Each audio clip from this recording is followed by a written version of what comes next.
बिस्मिल्लाहिर्रहमानिर्रहीम। अस्सलाम वालेकुम नाज़रीन मोहतरम। इससे पहले आप इस कहानी की 169 किस्तें सुन चुके हैं। अब किस्त 170 मुलाहिज़ा फरमाएं। मुझे उम्मीद थी कि चाबियां उसकी कमीज के सामने वाली जेब में होंगी। मैंने उस जेब में हाथ मारा, मेरा अंदाजा दुरुस्त ही निकला। चाबियां फौरन ही मेरे हाथ में आ गईं।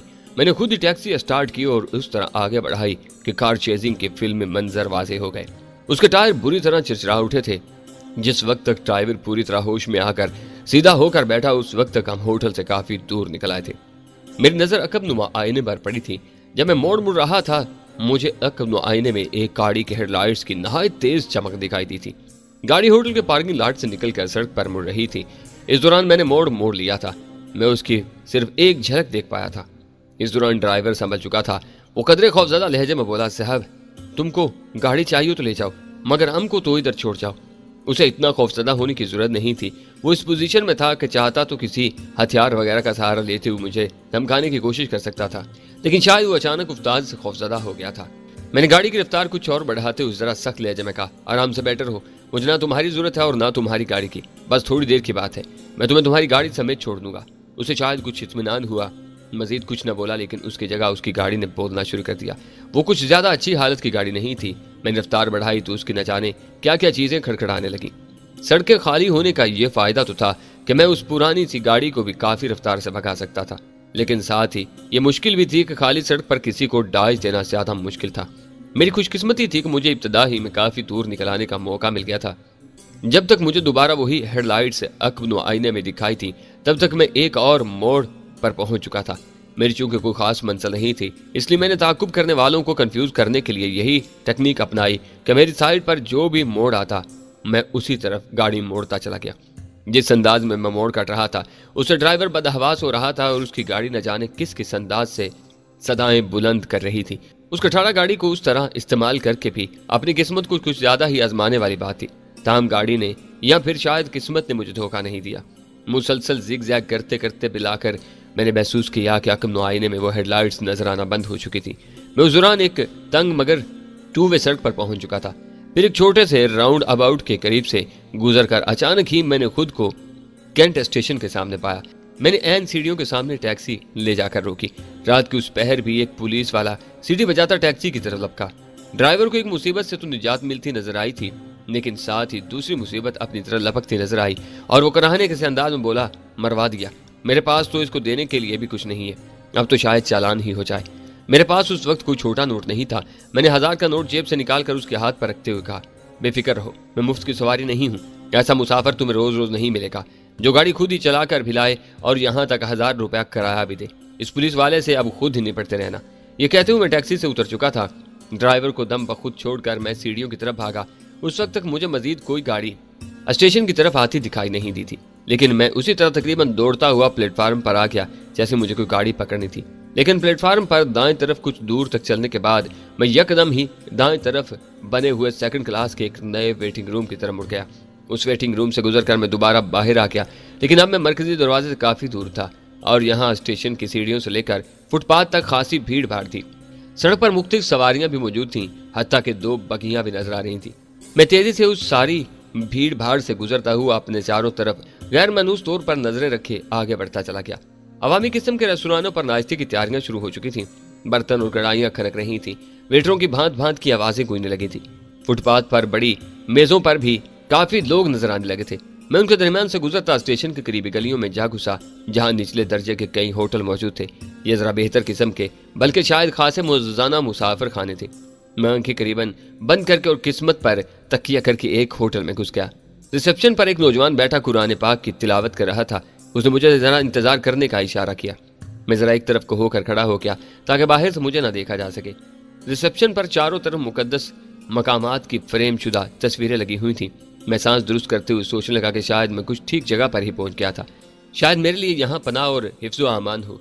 क्लर्क बारिश नौजवान था। उसने रुकू खत्म करके कुरान पाक को बोसा देखकर एक शेल्फ में रखा और मुहज़्ज़बाना लहजे में बोला, फरमाइए। मैंने उसे बताया कि मुझे कमरा चाहिए। उसने मुझे अपने होटल के आदाब के बारे में एक मुख्तसर सा लेक्चर दिया कि कमरा तो मुझे मिल जाएगा, लेकिन मैं वहाँ कोई बदमाशी, कोई गलत मलत हरकत करने की कोशिश न करूँ। اور ہوٹل کے واجبات ادا کیے بغیر بھاگنے کا خیال دل میں نہ لاؤں، ورنہ میرے ساتھ بہت بری ہوگی۔ میں نے نہایت سعادت مندی سے وعدہ کیا کہ میں اس قسم کی کوئی گھٹیا حرکت نہیں کروں گا۔ اس نے واضح کیا کہ زمانہ خواہ کہیں بھی پہنچ چکا تھا اور دنیا میں خواہ کچھ بھی ہو رہا تھا، لیکن وہ کاروبار میں اعلیٰ روایات برقرار رکھنے کے لیے کوشاں تھا اور اپنے اصولوں پر قائم تھا۔ میں نے مختصر الفاظ میں اسے خراج تحسین پیش کیا۔ میں یہ جان کر حیران رہ گیا کہ وہ خود اس ہوٹل کا مالک تھا، لیکن بوقت ضرورت اپنے ہوٹل میں ویٹر کے طور پر بھی خدمات انجام دیتا تھا۔ چند منٹ بعد میں اس ہوٹل کے نہایت چھوٹے سے بیڈ پر لیٹا حالات کے تغیر پر غور کر رہا تھا۔ کچھ دیر پہلے میں نے اپنے 5 اسٹار ہوٹل کے عالیشان لگژری سویٹ میں لیٹا تھا اور اب اس ڈربا نما کمرے میں موجود تھا، لیکن یہاں میں اپنے آپ کو زیادہ محفوظ محسوس کر رہا تھا۔ مجھے امید تھی کہ میرا تعاقب کرنے والے اگر اسٹیشن کے سامنے کھڑی ٹیکسی تک پہنچنے میں کامیاب ہو بھی گئے تو وہ یہی سمجھیں گے کہ میں نے اندر جا کر کسی ٹرین کے ذریعے فرار ہونے کی کوشش کی ہوگی۔ اگر انہوں نے ڈرائیور سے معلومات حاصل کرنے کی کوشش کی تب بھی انہیں یہی پتہ چلے گا کہ میں اندر گیا تھا۔ اپنے آپ کو میں اطمینان دلا کر سو گیا تاکہ میری نیند میں جو کمی رہ گئی تھی وہ پوری ہو سکے۔ دوپہر کے بعد اٹھ کر میں نے کمرے ہی میں کھانا منگوایا۔ اس ہوٹل کے کمروں میں فون نہیں تھا، ہر فلور پر صرف سننے کے لیے فون کی ایک ایکسٹینشن رکھی گئی تھی۔ فون کرنے کے لیے مجھے نیچے استقبالیہ کاؤنٹر پر جانا پڑا۔ ڈائریکٹری دیکھ کر میں نے ایک ٹریول ایجنٹ سے رابطہ کیا۔ میں نے فیصلہ کیا تھا کہ لاہور پہنچنے کی کوشش کروں گا۔ اگر کراچی میں میرے پہنچنے کے ایک رات بعد ہی ریڈ ڈاٹ کو میری موجودگی کا علم ہو گیا تھا تو پھر میرے لیے کراچی اور لاہور میں یکساں ہی خطرات تھے۔ لاہور میں کم از کم میں اپنے ساتھیوں کے بارے میں کچھ معلومات حاصل کرنے کی کوشش کر سکتا تھا۔ میری خوش قسمتی تھی کہ جس پہلے ٹریول ایجنٹ سے میرا رابطہ ہوا اسی نے مجھے رات کی ایک فلائٹ میں ٹکٹ دینے کا وعدہ کر لیا۔ وہ مجھے میرے پتے پر بھی ٹکٹ بھجوا سکتا تھا، لیکن میں نے احتیاطاً اس سے یہی کہا کہ میں فلائٹ سے 1.5-2 گھنٹہ پہلے اس کے ہاں سے ٹکٹ لے کر ایئرپورٹ چلا جاؤں گا۔ باقی وقت میں نے قیدی کی طرح اس ہوٹل میں گزارا اور شام کا اندھیرا ہونے پر ہوٹل سے نکلا۔ ایک ٹیکسی پکڑ کر میں ٹریول ایجنسی پہنچا۔ دفتر میں بھورے بالوں والی ایک میک اپ زدہ لڑکی چند ٹکٹیں لیے مسافروں کے انتظار میں بیٹھی تھی۔ اس سے اپنا ٹکٹ لے کر ادائیگی کر کے میں روکی ہوئی ٹیکسی میں بیٹھ کر ایئرپورٹ کی طرف روانہ ہو گیا۔ میں تمام راستے چوکندہ رہا، لیکن مجھے کسی گاڑی پر یہ شبہ نہیں ہوا کہ میرا تعاقب کر رہی تھی۔ مجھے اطمینان ہونے لگا کہ میری قسمت میں زیادہ دیر کے لیے اطمینان نہیں تھا۔ گاڑی ابھی ٹرمینل کے قریب نہیں پہنچی تھی کہ میری نظر انکوائری بوتھ کی طرف چلی گئی۔ حالانکہ وہاں روشنی زیادہ نہیں تھی اور فاصلہ بھی خاصا تھا، اس کے باوجود میں نے بوتھ کے قریب کھڑی شخصیت کو پہچان لیا۔ وہ وہی اسیبی آنکھوں والی لڑکی تھی۔ وہ شولڈر بیگ لٹکائے بوتھ کے قریب ایک مجسمے کی طرح کھڑی تھی۔ ٹرمینل پر اگر کوئی مکمل تاریک کوشہ ہوتا تو شاید وہ وہاں کھڑی ہوتی جہاں وہ کھڑی تھی، وہاں سب سے کم روشنی تھی۔ گاڑی روک دو اور ہیڈ لائٹس آف کر دو، میں نے ڈرائیور کو ہدایت کی۔ اس نے گاڑی روک لی، لیکن کچھ پریشان سا ہو گیا۔ ہیڈ لائٹس مجھے خود ہاتھ بڑھا کر آف کرنا پڑی۔ میں اسے محض اتفاق نہیں سمجھ سکتا تھا کہ وہ اسیبی آنکھوں والی لڑکی اس وقت ایئرپورٹ پر موجود تھی۔ یقیناً ایئرپورٹ کی نگرانی ہو رہی تھی۔ میں اسے محض اتفاق نہیں سمجھ سکتا تھا وہ اسیبی آنکھوں والی لڑکی اس وقت ایئرپورٹ پر موجود تھی۔ یقیناً ایئرپورٹ کی نگرانی ہو رہی تھی اور لڑکی وہاں تنہا نہیں تھی۔ اس پر ہجوم مقام پر اس کے ساتھی نہ جانے کہاں کہاں بکھرے ہوئے تھے۔ ان لوگوں کا طریقہ واردات بھی کچھ انوکھا ہی ہوتا تھا۔ صرف ایک لمحے سوچنے کے بعد میں نے واپس ہو لینے کا فیصلہ کیا، لیکن ڈرائیور اگر ون وے کی پابندی کرتے ہوئے واپس مڑنا چاہتا تو اسے ٹرمینل کے قریب جا کر راؤنڈ اباؤٹ کے گرد چکر کاٹ کر دوسری سڑک پر آنا پڑتا۔ ٹرمینل کے سامنے تیز چمکیلی روشنی پھیلی ہوئی تھی۔ میں ٹیکسی کو وہاں تک لے جانے اور واپس گھمانے کا رسک نہیں لے سکتا تھا۔ گاڑی واپس موڑ لو، میں نے ڈرائیور سے کہا، یہیں سے گھما لو۔ کیوں مروائیں گے صاحب، یہ ون وے ہے، ڈرائیور کہا۔ ادھر اندھیرا ہے اور ٹریفک سارجنٹ ٹرمینل کے پاس کھڑا ہے۔ اگر کوئی ادھر آیا تو میں خود اس سے نپٹ لوں گا۔ میں جس طرح کہہ رہا ہوں اسی طرح کرو، تمہیں بہت اچھی دہاڑی ملے گی، میں نے کہا۔ تب وہ خطرہ مول لینے پر آمادہ ہوا اور اندھیرے میں ہیڈ لائٹس آن کیے بغیر اس نے گاڑی واپس موڑ دی۔ کچھ دور پہنچ کر اسے درمیان میں راستہ میسر آ گیا اور وہ دوسری طرف ہو گیا۔ میں گردن گھمائے پیچھے دیکھ رہا تھا۔ چند لمحے کی خاموشی کے بعد ڈرائیور بولا، صاحب جی اگر آپ برا نہ محسوس کریں تو ایک بات پوچھوں؟ ضرور پوچھو بھائی، میں آج کل کسی بھی بات کا برا منانے کی پوزیشن میں نہیں ہوں، میں نے جواب دیا۔ آپ کیا کوئی سیاسی شخصیت ہے؟ اس نے پوچھا۔ اللہ نہ کرے، تمہیں شبہ کیوں کر ہوا؟ میں نے جلدی سے سیدھا ہو کر بیٹھتے ہوئے پوچھا۔ مجھے کافی حد تک اب یقین ہو چکا تھا کہ کوئی گاڑی میرا تعاقب نہیں کر رہی تھی۔ صاحب میں نے دوسرے ڈرائیوروں سے سنا ہے اور مجھے خود بھی 2-3 بار تجربہ ہوا ہے کہ بعض سیاسی شخصیتیں اسی طرح بھاگم بھاگ ایئرپورٹ پہنچتی ہیں، لیکن وہاں انہیں معلوم نہیں کیا نظر آتا ہے، کوئی ایک دم فلائٹ چھوڑ کر واپس بھاگ لیتے ہیں۔ وہ کافی ہوشیار معلوم ہوتا تھا۔ دراصل وہ سیاسی کم اور سیاسی شخصیات زیادہ ہوتی ہیں، لیکن میں نہ سیاسی شخصیت ہوں اور نہ سیاسی ہوں، میں تو ایک شریف آدمی ہوں۔ کچھ مجبوریوں کی وجہ سے مجھے ایئرپورٹ سے واپس آنا پڑا ہے، میں نے جواب دیا۔ وہ کندھے اچکا کر رہ گیا۔ شارع فیصل پر کافی آگے آ جانے کے بعد ایک بار پھر میرے سامنے یہ سوال انکھڑا ہوا تھا کہ مجھے کہاں جانا چاہیے۔ کسی فیصلے پر پہنچنے سے پہلے میں نے خواہ مخواہ ٹیکسی کو ادھر ادھر گھمانا شروع کر دیا۔ उस वक्त मैं डिफेंस की एक गली से गुजर रहा था जब मेरी नजर एक जाने पहचाने बंगले पर पड़ी। वो जरा मुख्तलिफ और मुनफरिद डिजाइन का एक खूबसूरत बंगला था। उस पर नजर पड़ते ही मुझे याद आ गया कि वो सेठ रमजान का बंगला था। सेठ रमजान किसी जमाने में होटल में मेरा पार्टनर था। बाद में मैंने उसकी ख्वाहिश पर उसके हिस्से के शेयर्स खरीद कर उसे अलग कर दिया था, लेकिन उससे दोस्ती बरकरार थी। यार बाश आदमी था, जरा अलग ही किस्म की तबीयत पाई थी। मुद्दत हुई उससे मुलाकात नहीं हुई थी। उस वक्त वो काम भी आ सकता था। कुछ आगे जाकर मैंने टैक्सी रुकवाई और ड्राइवर को फ्राक दिली से अदायगी करके रुखसत किया और एक दूसरी गली में घुसकर जरा घूम कर वापस सेठ रमजान के बंगले तक आया। टैक्सी जा चुकी थी।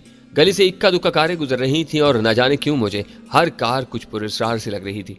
उस गली का माहौल भी कुछ पुरस्कार ही सा था। रोशनी बहुत कम थी और चारों तरफ अजीब सा सन्नाटा छाया हुआ था। बड़े बड़े महल नुमा मकानात अपनी तमाम तर खूबसूरती के बावजूद वीरान वीरान से लग रहे थे। मैंने काल बैल बजाई तो एक शख्स ने बुलंदोबाला गेट की मखसूस झुरी से मेरा जायजा लिया। नाम पूछा, फिर गेट खोला। वो मुसल्ला गार्ड था और छोटे से गेस्ट हाउस के सामने घर था। उसने मुझे गेस्ट हाउस में बिठाया और इंटरकॉम पर सेठ रमजान को इतला दी कि कोई अफजल चौधरी साहब उनसे मिलना चाहते हैं। चलने में बाद सेठ रमजान उस आलम में मार्बल के मखसूस खूबसूरत फर्श पर दौड़ता हुआ आता दिखाई दिया कि उसके जिस्म पर सिर्फ एक ढीली ढाली सी बुनियाद और धोती थी। उसके पैरों में चप्पल तक नहीं थी, अलबत्ता हाथ में लोटा जरूर था जिसे पानी की धारें वक्फे वक्फे से बहती आ रही थी।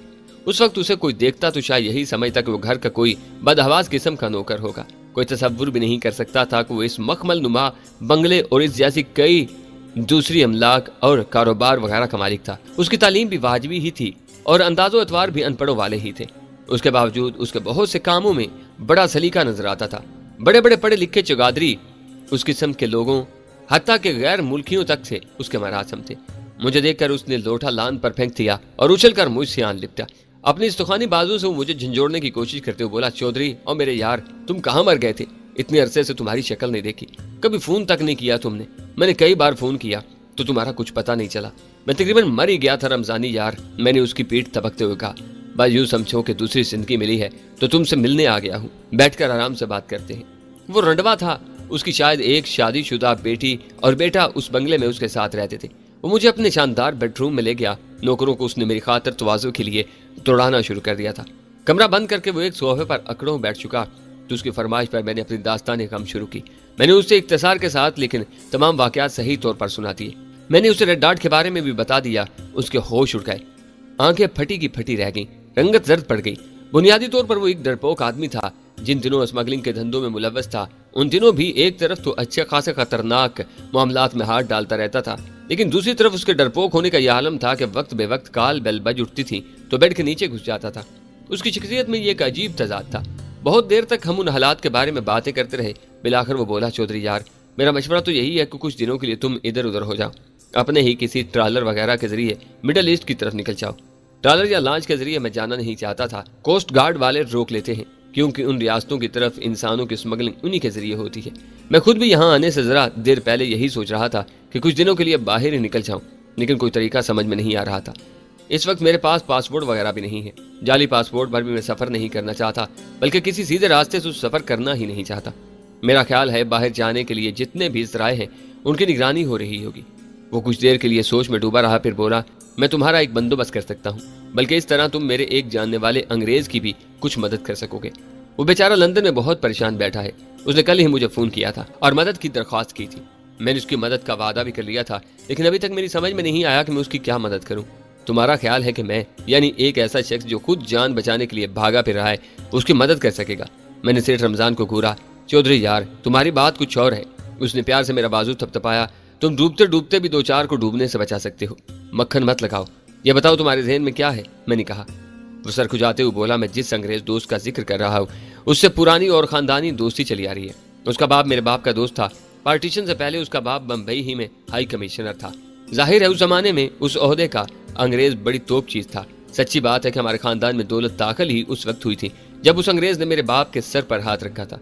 उससे पहले मेरा बाप पीतल की थालियों पर नक्शो निगार बनाने का काम करता था। बस किसी तरह हमारे अब्बा जान की उस अंग्रेज के बंगले में रसाई हो गई थी। उसके बाद हमारे दिन फिरने शुरू हो गए थे। ये पुराने किस्से छोड़ो, अब का किस्सा बताओ। मैंने उसकी बात काटते हुए कहा। वही बताने लगा था। उसके बेटे चार्ल्स से मेरे भी मरासम चले आ रहे हैं। उसने मुझे फोन पर बताया है कि उसकी बेटी कैथरीन एक बहरी जहाज पर सफर कर रही है जो इस वक्त कराची की बंदरगाह पर लंगर अंदाज है। जहाज गो के बारबरदारी का है, مگر اس قسم کے جہازوں میں سے ہے جو بار برداری کے ساتھ ساتھ کسی نہ کسی بہانے ہر بندرگاہ سے 2-4 مسافر بھی اٹھا لیتے ہیں اور کم کرائے میں ایک دوسرے ملک پہنچا دیتے ہیں۔ چارلس کو پتا چلا ہے کہ اس کی بیٹی منشیات کے دھندے میں ملوث ہے اور اس کی جان کو خطرہ ہے۔ وہ شاید ترکی جا رہی ہے۔ وہ ایک معزز خاندان کی لڑکی ہے۔ اس کا باپ اس لیے بھی کسی سے مدد طلب نہیں کر سکتا کہ کہیں اس کی بیٹی کے منشیات کے دھندے میں ملوث ہونے کا معاملہ سامنے نہ آ جائے۔ اس صورت میں بیٹی بچ بھی گئی تو انہیں انگلینڈ میں سخت سزاؤں کا سامنا کرنا پڑے گا اور رسوائی الگ ہوگی۔ تمہیں معلوم ہی ہے مغرب کے والدین اپنی اولاد کو دی ہوئی آزادیوں کی سزا کس کس طرح بھگت رہے ہیں۔ میں نے ٹھنڈی سانس لے کر کہا، تم چاہتے ہو کہ ان کے حصے کی کچھ سزائیں میں بھگتوں؟ یار تمہیں بھی تو فرار کا مسئلہ درپیش ہے۔ میں تمہیں اس جہاز پر سوار کروانے کا بندوبست کر دیتا ہوں، بس تم راستے میں ذرا دیکھ لینا کہ مسئلہ کیا ہے۔ البتہ اس لوڑیا سے عشق لڑانے مت بیٹھ جانا۔ میں نے اسے دیکھا تو نہیں کہ کیسی ہے، لیکن اگر خوبصورت ہوئی تو تم پھسل مت جانا۔ مجھے معلوم ہے تم کفران نعمت نہیں کرتے۔ اس والے مہربان نظر آئے تو فوراً دل کے دروازے، کھڑکیاں اور روشن دان وغیرہ کھول دیتے ہو۔ کیوں؟ اس لڑکی کو عشق سے پرہیز ہے کیا، یا اس کی نظر میں منشیات کا دھندا عشق کے دھندے سے زیادہ بہتر اور معززانہ ہے؟ میں نے مسکراتے ہوئے پوچھا۔ نہیں یار، میں تو اس لیے منع کر رہا ہوں کہ تم کہیں کسی اور خطرناک چکر میں نہ پھنس جاؤ۔ تم تو پہلے ہی رٹ ڈاٹ کے چکر میں پھنسے ہوئے ہو۔ تمہیں معلوم ہے ڈرگز کے دھندے میں بھی کچھ اسی قسم کی بڑی بڑی سینڈیکیٹس کام کر رہی ہیں۔ اب تو ایک نہیں 20 مافیائی ہیں۔ تم بس شرافت سے صرف اپنی جان بچانے سے غرض رکھنا۔ ٹھیک ہے حاجی رمضان صاحب، میں آپ کے قیمتی مشوروں پر دل و جان سے عمل کروں گا۔ میں نے کہا، ویسے یہ تمہیں محض غلط فہمی ہے کہ میں ہر اچھی صورت دیکھ کر عاشق ہو جاتا ہوں یا مہربان چہرے کے سامنے دیدہ فرش راہ کر دیتا ہوں۔ ہم پیار اسی سے کرتے ہیں جو پیار کے قابل ہوتا ہے۔ اچھا مجھے یہ گاڑی اردو کی مارنے کی کوشش مت کرو، اور نہ ہی گاڑی اردو میں پتلے فلمی گانے مکس کرو۔ یہ بتاؤ تم جانے کے لیے تیار ہو؟ سیٹھ رمضان نے پوچھا۔ ہاں یار، میں سوچ رہا ہوں چند دن کے لیے ادھر ادھر ہو جاؤں۔ میں نے کچھ سوچتے ہوئے کہا، تم اس دوران میرے ساتھیوں کا پتہ کرنے اور انہیں کسی ٹھکانے پر جمع کرنے کی کوشش کرنا۔ میں اسے سمجھانے لگا کہ وہ کس طرح میرے ساتھیوں سے رابطہ قائم کرنے کی کوشش کر سکتا ہے۔ بظاہر وہ غبی نظر آتا تھا، لیکن در حقیقت غبی نہیں تھا۔ یہ باتیں ختم ہو چکی تو میں نے پوچھا، اس جہاز پر سوار ہونے کے لیے مجھے کیا کرنا ہوگا؟ آج آدھی رات کو ہی یہ جہاز روانہ ہو جائے گا۔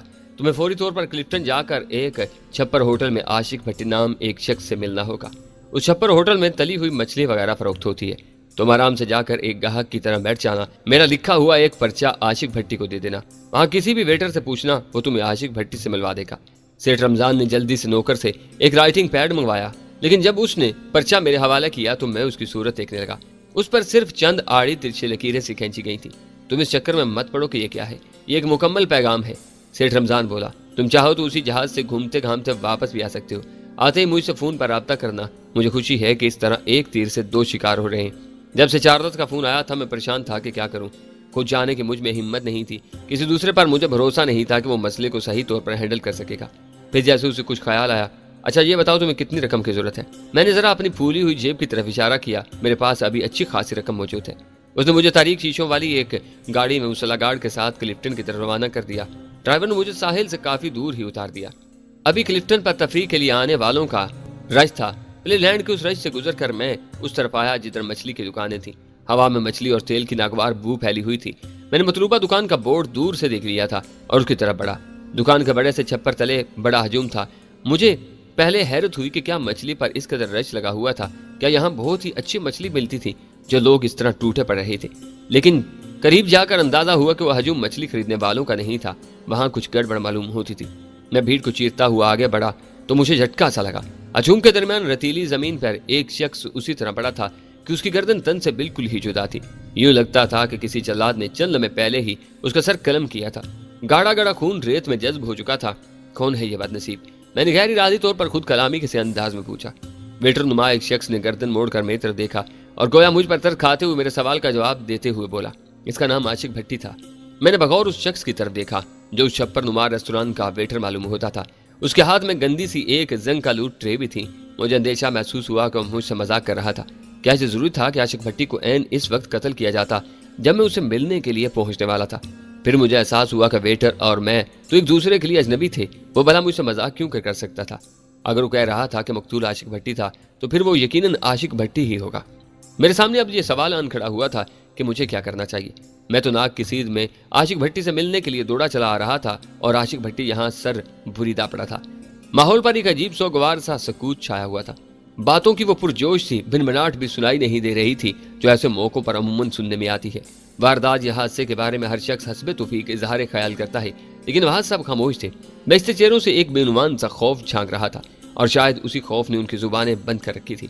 वारदात से पहले अगर वहां मछली खाने के लिए कुछ शायकीन मौजूद थे तो यकीनन खिसक चुके थे। ये भीड़ उन्हीं लोगों की मालूम होती थी जिनका उस जगह से कोई ना कोई ताल्लुक जरूर था। मेरी ये समझ में नहीं आ रहा था कि किसी नादीदा कुव्वत को ये इल्म किस तरह हो सकता था कि मैं आशिक भट्टी से मिलने आ रहा था। अगर इल्म हो भी गया था तो उसे मुलाकात से कबल ही हलाक करने की क्या जरूरत थी। उसे मेरी मौजूदगी में भी कत्ल किया जा सकता था या कम से कम कोशिश जरूर की जा सकती थी, बल्कि उसका असल निशाना तो मैं था। मुझ पर कातलाना हमला होता तो बात कुछ समझ में आती थी। कहीं ऐसा तो नहीं था कि मेरे अब तक के रिकॉर्ड्स के पेश नजर यह बात मेरे दुश्मनों की समझ में आ गई हो कि कुदरत फिलहाल मुझ पर मेहरबान थी। उनकी तमाम तर ताकत और तमाम तर साइंसी वसाइल के बावजूद मैं उनके हर हमले से बच निकलता था। उनकी हर कोशिश अब तक नाकाम रही थी। उन्होंने सोचा हो कि अब भी अगर मेरी मौजूदगी में आशिक भट्टी का सफाया करने की कोशिश की गई तो मैं शायद अपने साथ साथ उसे भी बचाने में कामयाब हो जाऊं, इसलिए पहले उसका पत्ता साफ कर दिया जाए, बाद में मुझसे भी निपट लिया जाएगा। इसका मतलब यह भी था कि खतरा टला नहीं था, आस पास ही कहीं मौजूद था। मैंने गैर महसूस अंदाज में चारों तरफ का जायजा लिया, लेकिन कोई शख्स मुझे बतौर खास अपनी तरफ मुतवज्जा दिखाई नहीं दिया और ना ही कोई मशकूक महसूस हुआ। अगर कोई नादीदा सी आंख भी मेरी तरफ देख रही होती तो शायद मेरी कोई नामालूम हिस्स मुझे खबरदार कर देती, लेकिन ऐसा भी नहीं हुआ। तब मुझे एहसास हुआ कि शायद मैं गलत सोच रहा था। जरूरी नहीं था कि आशिक भट्टी को मेरी वजह से कत्ल किया गया हो। मालूम नहीं वो किस किस्म का आदमी रहा हो, किस किस्म के लोगों से उसके ताल्लुक रहे हों, किन किन चक्रों में मुलव्वस रहा हो। मुझे मेरे दोस्त सेठ रमजान ने उसके पास भेजा था, लेकिन सेठ रमजान खुद अपनी जगह एक शाहकार चीज था। उसके तो हर तरह के लोगों से ताल्लुकात थे और बहुत करीबी ताल्लुकात थे। आदमी वो बहरहाल काम का था। इन ख्यालात की रोशनी में तो इम्कान यही नजर आता था कि शायद आशिक भट्टी अपने ही किसी चक्कर में मारा गया हो और यह महज एक इत्तेफाक था। क्या उस वक्त मैं उससे मिलने आ पहुंचा था? ये सब कुछ मैंने गालबन 2-4 सेकंड ही में सोचा और अपने करीब खड़ी हुई उस वेटर नुमा शख्सियत से सरगोशी में पूछा, इसे किसने और किस तरह कत्ल किया? वेटर ने पहले शक ज़दा सी नजरों से मेरा सरतापा जायजा लिया। शायद वो अंदाजा लगाने की कोशिश कर रहा था कि मैं उसके बयान को गवाही के तौर पर तो इस्तेमाल नहीं करूंगा। फिर वो शायद कुछ इत्मीनान महसूस करते सरगोशी ही में बोला, कुछ पता नहीं चला भाई। भट्टी साहब वहां एक कोने में आराम से मेज पर बैठकर कोल्ड ड्रिंक पी रहे थे। उसने आंखों से छप्पर के एक कोने की तरफ इशारा किया जहां एक कुर्सी उल्टी पड़ी थी। वेटर बात जारी रखते हुए बोला, किसी का ध्यान उस तरफ नहीं था। भट्टी साहब काफी देर से बैठे थे, शायद किसी का इंतजार कर रहे थे। अचानक ही किसी ने चीख मारी। वो कोई औरत थी। वो चीख रही थी, अरे इस आदमी को तो देखो, इसकी गर्दन किसने काट दी? हमने मुड़ कर देखा तो भट्टी साहब इस तरह यहाँ पड़े हुए थे। मेरे कान खड़े हो गए। उस मुख्तसर से हजूम में कोई औरत नजर नहीं आ रही थी। मैंने जल्दी से पूछा, वो औरत कहाँ गई? कैसी थी वो? वेटर ने एक बार फिर अजीब सी नजरों से मेरी तरफ देखा। शायद मेरा तजस्सुस मुझे उसकी नजर में मशकूक बना रहा था, ताहम उसने अज़राह करम जवाब दे ही दिया। मोटी सी औरत थी, बच्चों के साथ थी। शोहर भी टैक्सी से उतर कर पीछे पीछे आ रहा था। शायद वो लोग मछली खाने आ रहे थे, मगर यहाँ ये मामला देखकर उल्टे कदमों खिसक लिए। ओह, मैंने मुतासफाना से लहजे में कहा। उसी लम्हे किसी ने जरा तेज सी सरगोशी में कहा, पुलिस आ रही है। मैंने पलट कर देखा, मोबाइल पुलिस की एक नीली गाड़ी एक मोड़ से रेत उड़ाती आ रही थी। एक पुलिस वाला गाड़ी में नस्ब शुदा मशीन गन पर खड़ा था। गाड़ी अभी खासी दूर थी। भीड़ यकदम ही काय की तरह फट गई। मैं खुद भी वहां से खिसक जाने वालों में शामिल था। मैं छप्पर के गिर्द घूम कर दूसरी तरफ पहुंच गया। उधर छप्परों की दूसरी कितार मौजूद थी। मैं उससे भी आगे निकल गया। मैं वाकई बड़ी उलझन में फंस कर रह गया था। सेठ रमजान की गाड़ी भी मुझे उतार कर वापस जा चुकी थी। मैं भी सोच ही रहा था कि टैक्सी पकड़कर दोबारा सेठ रमजान के पास जाऊं और उससे मशवरा करूं कि मुझे क्या करना चाहिए। दफातन मुझे एहसास हुआ कि पीली टैक्सी मेरे ताक्कुब में रेंगती चली आ रही है। मैं उस वक्त टूटे फूटे फुटपाथ पर तेज से कदमों से चला जा रहा था। मैंने गर्दन जरा से घुमाकर कुंद अखियों से उसकी झलक देखी थी। पहले तो मैं यही समझा कि शायद वो कबूलियत की घड़ी थी। मैंने किसी बेहतर और अहम चीज के बारे में सोचा होता तो शायद वो भी मुझे मिल गई होती। मैंने सिर्फ टैक्सी के बारे में सोचा था, वही मेरे पीछे खींची चली आ रही थी। चाहे टेलीपैथी वाकई कोई चीज थी और उसके जरिए मेरा राब्ता टैक्सी वाले से हो गया था। मेरे जहन की आवारा लहरें उसके जहन से जा टकराई थी। उसे मालूम हो गया था कि मुझे उस वक्त टैक्सी की जरूरत है और वो बेचारा मेरे पीछे पीछे चला आया था। या फिर यह महज एक इत्तेफाक था कि जिस वक्त मैं टैक्सी के बारे में सोच रहा था, कोई टैक्सी वाला टैक्सी खाली होने की वजह से और खुसूसन मुझे तेज से चलते देखकर मेरे पीछे आ गया था। दफातन मुझे खतरे का एहसास हुआ। मैंने खासा फासला तय कर लिया था, लेकिन उसने अभी तक गाड़ी मेरे बराबर लाकर नहीं पूछा था कि मुझे टैक्सी की जरूरत है या नहीं। अगर टैक्सी ड्राइवर उस तरह पूछना अपनी शान के खिलाफ समझते तब भी गाड़ी करीब से गुजारते हुए कम अज कम सवालिया से नजरों से देख तो लेता, लेकिन उसने ये जहमत भी नहीं की थी। मैंने गैर इरादी तौर पर सांस रोक ली। वहां बाएं तरफ पर फुटपाथ से नीचे रेत पर छोटी मोटी चीजें सजाए एक शख्स एयर गन से निशाना लगवा रहा था और एक के बदले 10 रुपए देने का ऐलान कर रहा था। यह गरीबाना किस्म का जुआ था। कौम में चूंकि पलक झपकते में एक के बदले 10 हासिल करने का बड़ा रुझान पाया जाता है, इसलिए उसके पास साइकिन का हजूम मौजूद था। उस हजूम के पास रुक कर मैं यकदम घूम गया। मेरा ख्याल था कि अगर कोई मुझे गोली मारने की फिक्र में था तो शायद हजूम की वजह से एक लम्हे के लिए हिचकिचा जाए। हालांकि ये भी महज मेरी खुशफहमी थी। मारने वाले महज इसलिए नहीं रुकते कि उनके शिकार के अलावा कुछ बेगुनाह भी मारे जाएंगे, बल्कि अब तो शिकार ना भी मौजूद हो तभी बेगुनाहों के हजूम का शिकार किया जाता है। उसके मकासद जरा और तरह के होते हैं। मैं तकरीबन उस हजूम में जा घुसा था जो एक के 10 बनाने के लिए बेचैन था। एक के 10 उनमें से शायद ही किसी खुश नसीब को मिलते। निशाने की वजह से तो नहीं, अलबत्ता तुक्के की वजह से शायद मिल जाते, क्योंकि मुझे मालूम था एयरगन की नाल में नहायत मामूली सी खम डाल दी गई थी, जिसकी वजह से सही निशाना लग ही नहीं सकता था। हजूम में से भी शायद बहुत से लोगों को ये बात मालूम हो, लेकिन एक के 10 मिल जाने की उम्मीद बड़ी जालिम होती है। बड़े बड़े समझदार लोगों को न जाने कहां कहां खींच ले जाती है। मेरे दोनों हाथों की मुट्ठियां भींची हुई थी और मैं कुछ भी कर गुजरने के लिए तैयार था, लेकिन कुछ भी करने की नौबत नहीं आई। टैक्सी फुटपाथ के करीब से गुजरती चली गई। सिर्फ एक लम्हे के लिए रोशनी ड्राइवर के चेहरे पर पड़ी। चेहरा सूखा और सुता हुआ था, उसके बावजूद किसी वर्जिशी इंसान का चेहरा मालूम होता था। ऊपर को उठी हुई मोटी मोटी नुकीले मूंछों ने उस चेहरे को थोड़ा सा रौबदार बना दिया था। असली हैरत मुझे ये देखकर हुई कि जिस वक्त वो मेरे सामने से गुजरा उस वक्त वो मोबाइल फोन कान से लगाए हुए था। उसने बगौर मेरी तरफ देखा, लेकिन गाड़ी बदस्तूर रेंगती रही। मैं जहां खड़ा था वहां रोशनी बहुत कम थी। निशानाबाजी कराने वाले के पास एक पेट्रोमैक्स लैंप रोशन था, लेकिन उसकी रोशनी गोया हजूम के दायरे में मुकीद थी। फुटपाथ पर कुछ और लोग भी जा रहे थे। सबका रुख प्ले लैंड की तरफ मालूम होता था। मेरे अक्ब में रेत पर भी बहुत से लोग हेवलों की सूरत रवां थे। न जाने क्यों मुझे एहसास हो रहा था जैसे उन्हीं हेवलों के दरमियान कहीं मौत भी अपना तारीख वजूद लिए रेंग रही थी। मेरे हवास की घड़ी धीरे धीरे टिक टिक कर रही थी। कहीं दूर से खतरे का कोई नहायत मध्यम सा सिग्नल मौसूल हो रहा था, लेकिन आंखें देखने से कासर थीं और कुछ समझ में नहीं आ रहा था कि खतरा था कहाँ। वो टैक्सी ड्राइवर मोबाइल फोन पर बात करते हुए इतने गौर से मेरी तरफ देखता क्यों गुजरा था। अव्वल तो एक ड्राइवर के पास मोबाइल फोन होना ही खासी हैरत की बात थी, लेकिन फिर मुझे याद आया कि आधी से ज्यादा पीली टैक्सियां भी तो खुशहाल तबका ले उड़ा था। हम हुकूमतों को तो बुरा भला कहते रहते हैं, लेकिन अपने गिरबान में झांक कर नहीं देखते। हुकूमतें भी तो आखिर हम में से ही होती हैं। सरकार तो अपनी जगह है, अवाम भी तो बेईमानी का कोई मौका हाथ से जाने नहीं देती। लेकिन टैक्सी ड्राइवर के बारे में सोचते हुए मेरे ख्यालात की रो भटकने लगी थी। शायद वो टैक्सी ड्राइवर नहीं, कोई खुशहाल कारोबारी शख्स ही रहा हो। टैक्सी उसने एक फाजिल गाड़ी के तौर पर रखी हो। टैक्सी ज्यादा दूर नहीं गई थी। दफातन मैंने उसकी रिवर्स की बत्ती रोशन होते देखी। वो वापस आ रही थी। वन वे की वजह से उस शख्स ने टैक्सी वापस नहीं घुमाई थी, बल्कि रिवर्स गेयर मिला रहा था। मैं मुलगजे अंधेरे में खुले मैदान की तरफ कुछ और आगे चला गया। मेरे जूते रेत में धंसे जा रहे थे। फुटपाथ के साथ साथ आगे और भी खेल तमाशे हो रहे थे।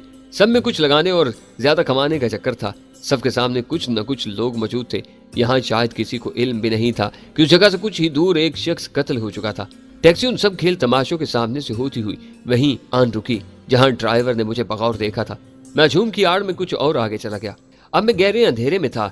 ड्राइवर टैक्सी से उतर आया और हजूम का जायजा लेने लगा। वाकई दराज कद और वर्जी जिस्म का मालिक था। ढीले ढाले सूट में भी उसके वर्जी जिस्म के अजलात नुमाया महसूस हो रहे थे। उसने शायद चौड़ी छाती की नुमाइश के लिए जानबूझकर टाई नहीं लगाई थी। गिरबान खुला था। गले में सोने की मोटी चेन चमक रही थी। उसकी नजरें नहायत मुसरबाना अंदाज में इधर उधर भटक रही थी। वो यकीनन मुझे तलाश कर रहा था, लेकिन वो शायद उस तलाश को खतरनाक भी महसूस कर रहा था। उसके चेहरे से कुछ ऐसा मालूम हो रहा था जैसे मेरी तरह उसे भी आस पास किसी खतरे की मौजूदगी का एहसास हो। मैं उसकी तरफ से खतरा महसूस नहीं कर रहा था। वो अपने वर्जी जिस्म के बावजूद मुझे अपने लिए कोई खतरा महसूस नहीं हो रहा था। मुझे तो किसी और ही नादीदा खतरे का एहसास था, लेकिन वो शायद मुझे ही खतरा महसूस कर रहा था। उसके बावजूद मेरी तलाश में था। उसे शायद यह एहसास था कि मैं फुटपाथ पर साहिल की तरफ वापस नहीं गया हूँ, बल्कि वसी रतीले मैदान में उस तरफ निकल गया हूँ जिधर अंधेरा फैला हुआ था, क्योंकि हजूम का जायजा लेने के बाद वो उसी तरफ आ रहा था। मैं तेजी से कुछ और आगे रेंग गया। यहाँ गालबन किसी पुरानी इमारत को गिराकर उसका बेशतर मलबा भी उठाया जा चुका था, लेकिन टूटे फूटे पिलर्स के कुछ टुकड़े अब भी सर उठाए खड़े थे, जिनसे मोटे मोटे और मुड़े थुड़े से सर निकले हुए थे। मैं ऐसे ही एक टूटे हुए पिलर की ओट में सुकर समट कर बैठ गया। मैं अंधेरे में उन चीजों को काफी हद तक साफ तौर पर देख सकता था, लेकिन उस शख्स को शायद कुछ देखने में दिक्कत पेश आ रही थी। वो थोड़ा आगे आकर ही रुक चुका था। मैं उसके तासरात तो नहीं देख सकता था, लेकिन उसके हरकत और सुकनात से अंदाजा हो रहा था कि वो उलझन ज़दा अंदाज में इधर उधर देख रहा था। बिलाकर वो सीधा उसी तरफ आने लगा जिधर मैं घात लगाए उसके इंतजार में बैठा था। मालूम नहीं उसकी किस्मत ही उसे घेर कर ला रही थी या उसकी भी किसी हिस्स ने उसे एहसास दिला दिया था कि मैं उस तरफ मौजूद था। उसका मोबाइल फोन उसके हाथ ही में था, लेकिन वो चंद कदम और आगे आया तो मुझे अंदाजा हुआ कि वो मोबाइल फोन नहीं, साइलेंसर लगा हुआ रिवाल्वर था। मेरा तवील सांस लेने को जी चाहा, लेकिन मैंने उल्टा सांस रोक ली। मेरी समझ में नहीं आया कि अगर उसे रिवाल्वर लेकर मेरी तलाश में निकलना ही था तो पहले वो मेरी तरफ देखकर गुजरता ही क्यों चला गया था। वो टूटे हुए एक और पिल्लर के करीब आन रुका। उसने सिर्फ एक लम्हे रुक कर इधर उधर देखा, फिर शायद वो मायूस होकर वापस जाने के लिए मुड़ा था, लेकिन उसी लम्हे मैंने अकब से उस पर छलांग लगा दी। दूसरे लम्हे उसका रिवाल्वर वाला बाजू मेरे हाथ की गिरफ्त में और गर्दन मेरे बाजू के शिकंजे में थी। उसका दूसरा बाजू भी मेरे इसी बाजू के हल्के में फंस चुका था, जिसको अकब से लाते हुए मैंने उसका रिवाल्वर वाला हाथ पकड़ा था। उसने ताकत आजमाना चाही, रिवाल्वर वाले हाथ को मोड़ते हुए पीछे की तरफ फायर करना चाहा, लेकिन अफसर चौधरी के शिकंजे में हरकत करना कुछ ऐसा आसान भी नहीं था। उस लम्हे उसे यकीनन एहसास हुआ होगा कि उसकी वर्जिशें उसके कुछ काम नहीं आई थी। उसकी कलाई पर मेरे हाथ का शिकंजा और गर्दन पर मेरे बाजू का शिकंजा सख्त तर होता गया। मुझे अंदाजा था कि रिवाल्वर पर उसकी गिरफ्त ढीली पड़ रही थी। रिवाल्वर छोड़ दो मेरी जान, वरना गर्दन टूट जाएगी, मैंने सरगोशी में कहा। उसने बात न मानी। अभी अपनी ताकत से उसकी कुछ उम्मीदें वाबस्ता थी। अपनी दानिश में उसने मुझे कमर पर से उलटते हुए आगे फेंकने की कोशिश की, लेकिन मैं जब भी किसी थोड़े बहुत ताकतवर शख्स को उस तरह दबोचता था तो मुझे पहले ही अंदेशा रहता था कि वो मुझे उस तरह उल्टा कर फेंकने की कोशिश करेगा। लिहाजा मैं पहले ही उसका बंदोबस्त रखता था, इसलिए तैयार रहता था। मेरे पांव गोया जमीन ही में गड़े रहते थे। तुम्हें अपनी गर्दन उतरवाने की बहुत जल्दी है, मैंने सरगोशी में कहा। उसकी जोर आजमाई के बायस उसकी गर्दन पर दबाव खुद ब खुद कुछ और बढ़ चुका था। मैंने उसकी कलाई पर भी हाथ का शिकंजा मजीद सख्त कर दिया। बिलाकर उसने रिवाल्वर छोड़ ही दिया। मैंने उसकी पीठ पर घुटना रसीद करते हुए उसे आगे फेंका और झपट कर उसका रिवाल्वर उठा लिया। मैं उसके साथ ज्यादा धींगा मुश्ती नहीं करना चाहता था। गो के यहाँ अंधेरा था, लेकिन कुछ दूर खेल तमाशों में मशगूल लोग ज्यादा उठाठेक की सूरत में उस तरफ मुतवज्जा हो सकते थे। फिलहाल तो किसी को कुछ पता नहीं था कि वहां से कुछ दूर झाड़ झंकार के दूसरी तरफ अंधेरे में क्या हो रहा था। वो शख्स मलबे पर जा गिरा और फौरन ही नहीं उठ सका। चंद लम्हे गर्दन शिकंजे में रहने से उसके कस बल निकल गए थे। वो एक हाथ से गर्दन पकड़े गहरी गहरी सांसें ले रहा था। फिर वो यकदम उठ खड़ा हुआ। ख्याल रखना, तुम अपने ही रिवाल्वर की जद पर हो, मैंने उसे खबरदार किया। मुबादा अंधेरे में वो अभी सही तौर पर नहीं देख पा रहा हो, अभी उसकी आवाज ठिकाने पर ना आए हो। उसने कुबड़ा सा होकर आंखें फाड़ फाड़ कर मेरी तरफ देखा और बददस्तूर गर्दन सहलाते हुए झटके तार लेते में बोला, अरे आप अफजल चौधरी तो नहीं? मैं तो आपको तलाश कर रहा था। अल्फाज गोया उसके हल्क से रगड़ खाते हुए निकल रहे थे। अगर वो जरा जानदार आदमी ना होता तो अभी कुछ देर जमीन पर लेटा रहता। अब मुझे झटका लगने की बारी थी। वो मेरा नाम जानता था, लेकिन किस हैसियत से? दोस्त की हैसियत से या दुश्मन की हैसियत से? मैंने मुलायमत से कहा, ये तो मुझे भी मालूम है कि तुम मुझे ढूंढ रहे थे, साइलेंसर लगा रिवाल्वर हाथ में लेकर। ओह, अब मैं समझा। वो गोया खांसी की आवाज दबाने की कोशिश करते हुए बोला, रिवाल्वर की वजह से आपको गलत फहमी हुई है, लेकिन ये रिवाल्वर आपके लिए नहीं था। ये तो किसी और खतरे का सामना करने के लिए था। आपको तो मैं आपकी मदद करने के लिए ढूंढ रहा था। मुझे सेठ रमजान की तरफ से आपके लिए हुक्म मिला था। ओह, अब मैं बेख्तियार गहरी सांस लेकर रह गया। बात कुछ और ही थी। मेरा रिवाल्वर वाला हाथ झुक गया। मैंने आगे बढ़कर उसे संभाला, माजरत ख्वाना से अंदाज में उसकी कमर पर थपकी दी और कहा, महज गलतफहमी में तुम्हारी जान भी जा सकती थी। तुम जरा और जोर आजमाई करते तो तुम्हारी गर्दन भी टूट सकती थी। सर, जान तो अब भी जा सकती है। मौत यहीं कहीं, न जाने किस रूप में घूम रही हो। वो सीधा होकर अंधेरे में इधर उधर देखने की कोशिश करते हुए बोला,